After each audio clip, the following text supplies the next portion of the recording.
Следните 10 минути зборуваме на тема воспоставување на адресен регистар на територија на Република Македонија. На оваа тема зборувам со гостинката Сања Волканова-Златановска, државен советник за геодетски работи во Агенцијата за катастар на недвижности на Република Македонија. Добро ви утро и добро ни дојдовте. Добро утро. Да ме објасниме пред се на гледачите што представува адресен регистар, зашто се работи и што ќе добиеме со неговото воспоставување. Самиот назив го објаснува. Поимот адресен регистар станува збор за еден единствен регистар на адресни податоци, т.е. на улици, на куќни броеви, во кои се опфатени не само описните податоци, кои подразбира имињата на улиците, туку и нивната графичка представа на теренот. Во моментот постои адресен регистар во Централниот регистар на Република Македонија, меѓутоа неговото одржување се базира само на промената на имињата на улиците, без да се знае каде они во просторот всушност се наоѓаат. Тоа доведува до една неуедначеност на податоците во институциите кои што со законските одредби се должни да ги водат адресните податоци, како што е Министерството за внатрешни работи, самиот Централен регистар, Државниот завод за статистика, па и самата Агенција за катастар на недвижности.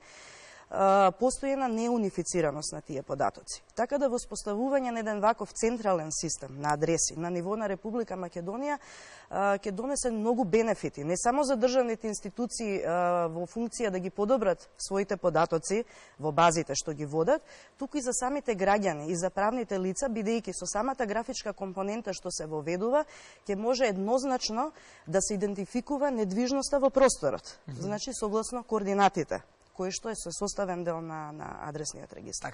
Дали прв пат кај нас се воспоставува адресен регистар или постоела некоја ваква практика порано? За прв пат се воспоставува адресен регистар во кој што е вклучена графичката компонента. Значи за прв пат во Македонија треба да се воспостави. Каква е моменталната состојба на активностите во врска со адресниот регистар?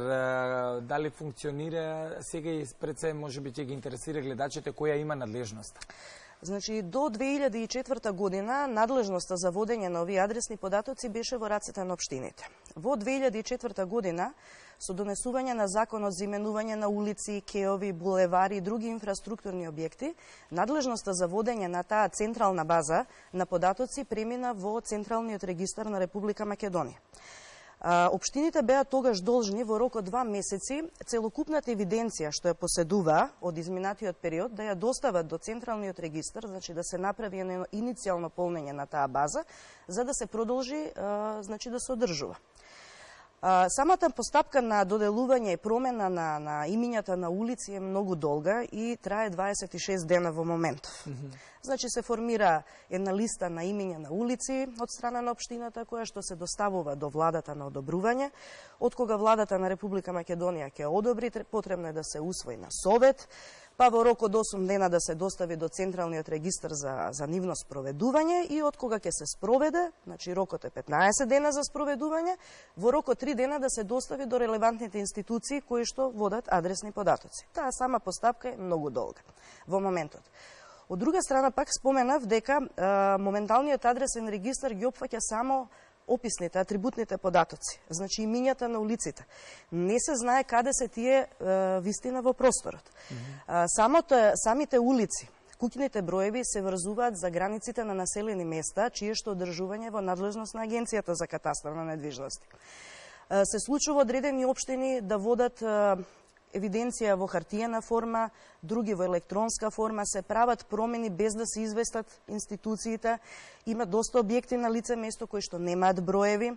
Има неунифицираност, значи во имињата на улиците, пример, булевар Партизански одреди може да се најде како Партизанска, не знам, Бул Партизанска, значи постои една тотална неуедначеност на податоците во моментот и затоа од таа причина на агенцијата е доверена задачата да го воспостави овој адресен регистар со вклучителна адресна компонента.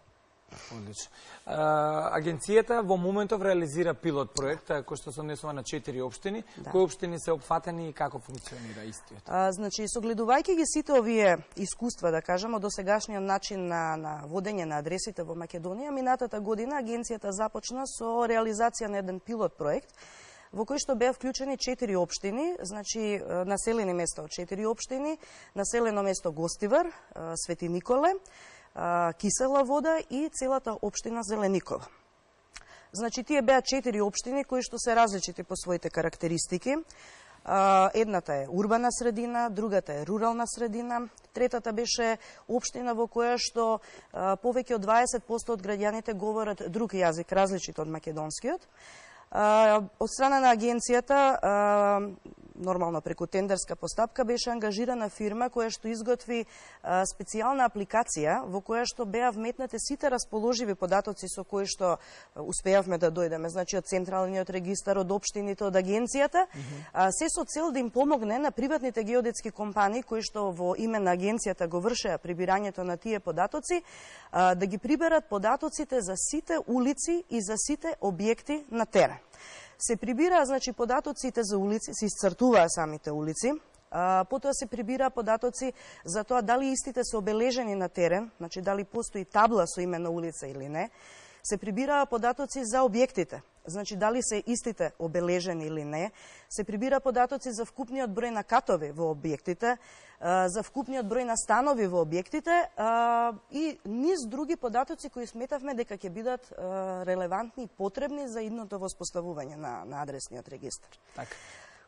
Која е крајната цел која ќе се земат сите овие работи, некако изгледа како голема процедура, како нешто кое што навистина треба долго да трае? Која е крајната цел на овие активности? Знаете како, ова е доста сериозна работа. Јас чисто би напоменала накусо само кои се резултатите што ги добивме од прибирањето на овие податоци. Значи, ние на лице место прибравме податоци за околу 1000 улични сегменти. Ако ви кажам дека 710 се необележени на терен, тоа е страшна бројка. Прибравме околу 22.300 податоци за објекти. Од таа бројка, скоро 13.000 се необележени на терен. Се случуваше два објекти да имаат исти куќен број. Значи, се насмеав како се снаоѓаат поштарите, ме интересира. Тоа исто и јас се чудам. Се случуваше, значи на памет ги знаат веќе. Веројатно. Се случуваше, значи, еден објект кој што се наоѓа на граница помеѓу две улици, пола станари да имаат адреса на едната улица, другата половина на другата. И така, низ такви ситуации. Така да ова е доста сериозна работа која што бара клучниот, да кажам, клучната улога во целиот овој процес ја имаат општините. Бидејќи тие се најважни, да кажам, во овој процес во постапка на валидација на тие податоци. Они имаат некаква евиденција, каква таква, дали на хартија, дали во некои табели и така натаму, меѓутоа агенцијата во моментот припрема една апликација која што е доста овака лесна за користење, која што планира да ја пушти моментално до вие 4 општини во пилот проектот, за да можат истите, согласно своите евиденции, да извршат ренумерирање, доколку е потребно на објектите, и едноставно нумерирање на сите овие објекти што ви ги споменав, околу 13.000 што се без бројче. И од кога тоа ќе го потврдат, ќе следуваат, значи, контроли од наша страна како агенција, и сето тоа, значи, внесување во еден модул, во едно софтверско решение кое што работи во рамки на електронскиот катастар кој што го одржува агенцијата. Така. Јас ќе ги замолам од режија веќе да го подготват прилогот на колешката Бети Мемиќа. Вам ќе ви се заблагодарам за гостувањето. Ми беше чест и задоволство да разговарам со вас. Се надевам дека на граѓаните им стана малку појасно што представува адресниот регистар. Ви посакувам многу успех понатаму во оваа работа и кога ќе добиете некои повеќе или подобри резултати, ќе ни бидете пак повторно гости. Благодарам.